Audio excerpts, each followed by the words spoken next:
ஓம் உயிரான ஈஸ்வரா, உம் துருவ நட்சத்திரத்து பேருருள் பேருளி, உம் வெள்ளி விழாகும் பத்ரேஸ்ரீ அம்மா துணை. நகுடன் கேட்ட வரத்தை பிரம்மதேவர் அப்படியே கொடுத்துட்டாரு. தலைமை பதவியில் ஒருவர் இருக்கும்போது அவரை கவிழ்த்துட்டு தலைமை பதவியை இன்னொருவருக்கு கொடுப்பது எப்படி நியாயம்? அதுவும் வேதமே கொடுப்பது தர்மமாகுமா அப்படிங்கிற கேள்வியெல்லாம் நமக்கு தோணும். ஆனால் இது ஒரு வகையான சூட்சமமான தண்டனை. இன்னும் சொல்ல போனால் பிரம்மதேவர் இந்த வரத்தை கொடுப்பதற்காக காத்து கொண்டிருந்தார் அப்படின்னு தான் சொல்லணும். அது ஏன்னு நமக்கு பின்னால் புரிய வரும். இப்பொழுது நகுடனோட மனதில் சான்றோர்கள்லாம் வெறுக்கிற வகையில் ஒரு ஆசை கொழுந்து விட்டு எரிஞ்சிட்டு இருந்தது. அது என்னன்னா, இந்த நகுடனுக்கு இந்திரலோக பதவி மீது ஆசை தான். ஆனால் அதை விட இந்திரனின் மனைவியான இந்திராணி மீது மிகுந்த ஆசை.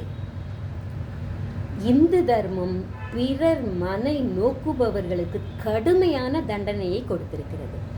ராமனின் மனைவியான சீதாதேவி மீது ஆசைப்பட்டதுனால எப்பேற்பட்ட பக்திமானான ராவணன் அழிந்தான். இந்த இந்திரனும் கௌதம முனிவரின் மனைவியான அகல்யை மீது ஆசைப்பட்டு அதனால் சாபம் ஏற்பட்டு உடம்பெல்லாம் கண்ணாகி படக்கூடாத கஷ்டங்கள் அவமானங்கள் எல்லாம் பட்டு பின்பு எத்தனையோ ஆலயங்கள் ஏறி இறங்கி சாப விமோசனம் பெற்றான்.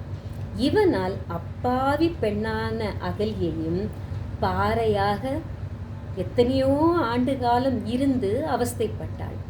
அந்த பாவம் எல்லாம் சும்மா விடுமா? இதோ இந்திரனுக்கு சோதனை தயாராகி கொண்டிருக்கிறது.